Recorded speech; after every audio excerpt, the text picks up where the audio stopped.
ജനക മഹാരാജാവ് തുടർന്നു. പരമേശ്വരന്റെ വില്ലിനെ വീരശുൽക്കമാക്കി വയ്ക്കുവാനും കാരണമുണ്ട്. അതും ഒരു നീണ്ട കഥയാണ്. ഒരു ചുരുക്കമേ പറയുന്നുള്ളൂ. ഞാൻ യാഗഭൂമി ഉഴുതപ്പോൾ ഉഴവുചാലിൽ നിന്ന് ലഭിച്ചവളാണ് എൻ്റെ മൂത്ത മകൾ സീത. സീതാപദവാജിയാണല്ലോ ഉഴവുചാല്. അതിനാൽ ഞാൻ അവൾക്ക് സീത എന്ന് പേരിട്ടു. അയോനിജയായ അവൾക്ക് അനുയോജ്യനായ ഒരു വരനെ കിട്ടണമെന്ന് കരുതിയാണ് സാമാന്യക്കാർക്ക് ദുഷ്കരമായ ഈ കന്യാധനം ഞാൻ നിശ്ചയിച്ചത്.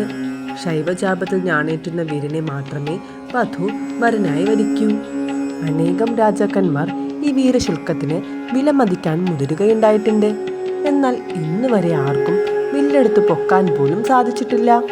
വില്ലെടുത്ത് പെരുമാറാൻ കഴിയാത്തവർക്ക് തങ്ങൾ മാത്രമേ വീരന്മാരായുള്ളൂ എന്നാണ് വിചാരം. പരാജിതരായവർ വില്ല് കാഴ്ച വസ്തുവാണെന്ന് വിധിയെഴുതി. ഈ വിധിയെഴുത്ത് യഥാർത്ഥ വീരന്മാർക്ക് അവമതിയാണെന്ന് അവർ ഓർക്കുന്നില്ല. വീരശുൽക്ക പരീക്ഷയിൽ പരാജയപ്പെടുന്ന ചിലർ മിഥിലയെ സായുധ യുദ്ധത്തിലേക്ക് കൊണ്ടുചെന്നെത്തിച്ചു. അതിലും അവർക്ക് പരാജയം പറ്റി. അവരാണ് സ്വന്തം മണ്ഡലങ്ങളിൽ ചെന്ന് പ്രചാരണായുധം കയ്യിലെടുത്തിട്ടുള്ളതെന്നും കൂടി ഓർക്കണം.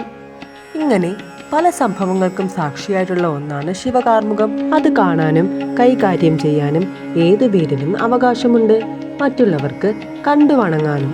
ഉഴവുചാലിൽ പിറന്ന സീതയുടെ ജന്മകഥ അത്ഭുതാവഹമാണ്.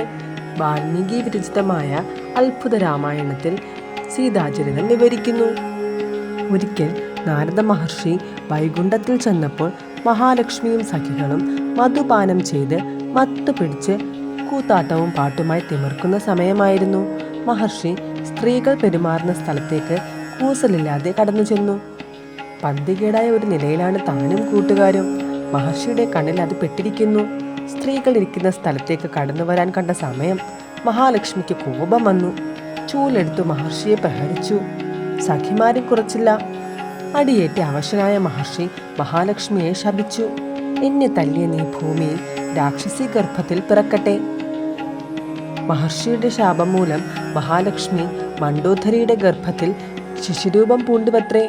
രാവണൻ കാനനവാസികളായ താപസന്മാരുടെ ശക്തി കെടുത്തി ശരം കൊണ്ട് അവരുടെ ദേഹത്തിൽ നിന്ന് ചോര അടർത്തിയെടുത്ത് ഒരു കുടത്തിലാക്കി ചോര നിറച്ച കുടം സൂക്ഷിച്ചു വയ്ക്കാൻ മണ്ഡോദരിയെ ഏൽപ്പിച്ച് രാവണൻ ദിഗ്വിജയത്തിന് ഇറങ്ങിത്തിരിച്ചു.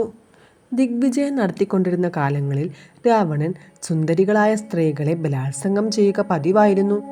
ദിഗ്വിജയത്തിന് പോയ ഭർത്താവിൻ്റെ ഇത്തരം പ്രവൃത്തികളിൽ മണ്ഡോദരി ക്ഷോഭിച്ചു. ഭർത്താവ് തിരിച്ചെത്തുമ്പോൾ തൻ്റെ ശവമേ കാണാവൂ എന്ന് നിശ്ചയിച്ച് മണ്ഡോദരി ആത്മഹത്യക്കൊരുങ്ങി. കുടത്തിലാക്കി സൂക്ഷിച്ചിരുന്ന ക്ഷോണിതം മുഴുവൻ ഒറ്റ വലിക്ക് അകത്താക്കി. എന്നാൽ മരണത്തിന് കുടിച്ച മരുന്ന് പ്രസവത്തിന് വഴിവെക്കുകയാണുണ്ടായത്. മണ്ഡോദരിയുടെ ഉദരത്തിനുള്ളിൽ ഒരു ശിശു രൂപം പൂണ്ടു. ഗർഭലക്ഷണം തെളിഞ്ഞു തുടങ്ങിയപ്പോൾ മണ്ഡോദരി കൂടുതൽ ഭീതയായി തീർന്നു. ഭർത്താവ് ദിഗ്വിജയം നടത്തി വർഷങ്ങളായി പുറം ദിക്കിലാണ്. ഭാര്യ ഗർഭിണിയായി തീർന്നിരിക്കുന്നു. ഇതിൽ പരം ഒരു അപമാനം വരാനുണ്ടോ? താൻ ആരാണ്? തൻ്റെ നില എന്താണ്? ഈ അപമാനത്തിൽ നിന്ന് രക്ഷ വേണമെങ്കിൽ പ്രസവം ഗൂഢമായി തന്നെ നടന്നേ പറ്റൂ. മണ്ഡോദരി തീർത്ഥയാത്രയ്ക്ക് എന്ന മട്ടിൽ ലങ്കയിൽ നിന്നും പുറപ്പെട്ടു. കുരുക്ഷേത്രത്തിലെത്തി അവിടെ ഗൂഢമായി ഗർഭം അലസിപ്പിച്ചു. വളർച്ചയെത്താത്ത ചോരക്കുഞ്ഞിനെ മണ്ണിൽ കുഴിച്ചിട്ട ശേഷം പുണ്യതീർത്ഥത്തിൽ കുളിയും കഴിഞ്ഞ് മണ്ഡോദരി മടങ്ങുകയും ചെയ്തു. ജനക മഹാരാജാവ് വിവരിച്ച പുരാവൃത്തം രാമലക്ഷ്മണന്മാർ അവധാനപൂർവം കേട്ടു. കഥയിലെ ഓരോ സംഭവവും കേൾക്കുമ്പോൾ അതനുസരിച്ചുള്ള ഭാവമാറ്റം അവരുടെ മുഖങ്ങളിൽ പ്രകടമായിക്കൊണ്ടിരുന്നു.